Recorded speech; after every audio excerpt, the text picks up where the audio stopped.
those of you who've been around for a while, you've probably heard me describe Ring Knocker as a data machine, right? And you've probably seen some evidence of that here and there. So, generally I've got a pretty good idea who's registered for a meetup, when they visited last, that kind of thing. So I was looking at the numbers last week and I realized, I got a bunch of people who've been to a meetup, but who we haven't seen in a while. So how about I reach out to them?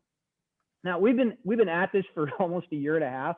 So if I count up everybody who's attended at least one meetup, but has not attended one in the last 4 weeks, that's over 400 people. So I sent an email. What's new, shipmate? And I told them we missed seeing their faces, and I invited them back to join us again and give us an update on their lives. Now, our registration numbers did get a little bit of a bump this week, which is cool and not entirely unexpected. But here's what I didn't expect.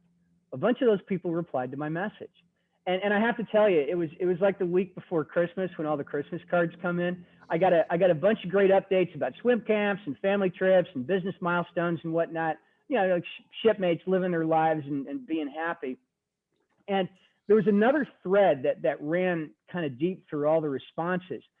A lot of people mentioned that their Thursday nights have been taken over by some priority or another, and they were careful to point out that they still keep up by following the newsletter and watching the video clips and reading the emails that we put out over here.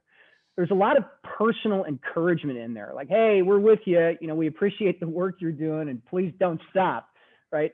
So that was unexpected, and it was just a real shot in the arm. I want you guys to know that I deeply appreciate every one of you who takes a big bite out of your Thursday night to show up to one of these things. And I want you guys to know that for every one of you who logs onto the call, there are a dozen or more of your brothers and sisters in arms out there who are having this experience through you. Now, they may not be here this week with us, but one of them will be with us next week when a swim meet or a dinner with the family takes you away from us. So on the one hand, I don't know, maybe that's just a banal observation, right? It's true about every regularly scheduled event ever. But on the other hand, there's a deeper meaning there that only is maybe accessible to somebody who's actually relieved the mid-watch a dozen miles from a hostile shore, or taken a nap at cruising altitude with a co-pilot at the controls, or performed any of 1,000 other acts of generosity that make a shipmate so much more than a coworker. So if you're here today, thanks for being here. And if you're not, thanks for being out there. And I really hope we see your face sometime soon at a meetup.